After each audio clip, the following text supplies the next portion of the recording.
Yes, good morning, Tom. Thank you for taking my call. I have a property, and my brother and myself are on the deed. And I know if he passed away, then 50% will go to his estate. But he wants, when he passed away, for the property to go to his daughter. What's the easiest or the best way to do that? Oh, yeah. So, Bob, for this, I'm going to ask Attorney Chris Merrill. What do you suggest for Dave? Chrissy? Dave, here's what you need to do. We do help many families with your situation. You and your brother, you would need to do a new deed, and you would need to do what we call a land trust document with that. Why? Because the new deed would then say it would go into this land trust, and within the land trust is where we could specify how your share would go and how his share would go. Then you can be absolutely certain that each of your shares would go the way that you want. And we can also take it to, if he says, I want it to go here, but if something happened to there, it could go to this person and it can go to multiple people.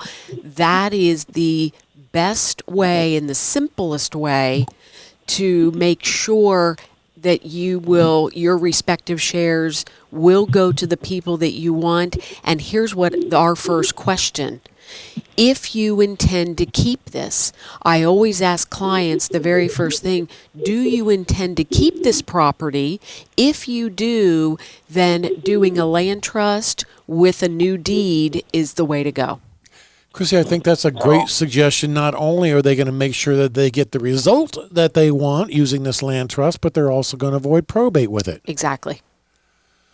So, Dave, my recommendation is you call the Olsen Law Group. You can talk to Chrissy, and she can set up a land trust for you to accomplish your goals. Dave? Okay, thank you. So what if I want to just take my name totally off of it? The land trust will still work? Oh, then it would be a little different. But first of all, we still would have to do a deed removing you. So if you don't want to be a part of it, absolutely, we can have that discussion. Okay. All right. Thank you very much. You got it.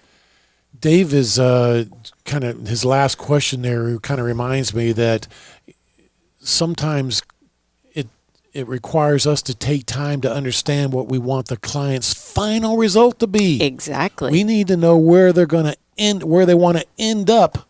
That's to give correct. them advice about how we're going to get there. That's correct. And what's important is that's why one of the first things I ask, do you intend to keep it? Right? Well, there you go. It sounds like one of the parties doesn't intend to be a part of it. So it's always, do you intend to keep it?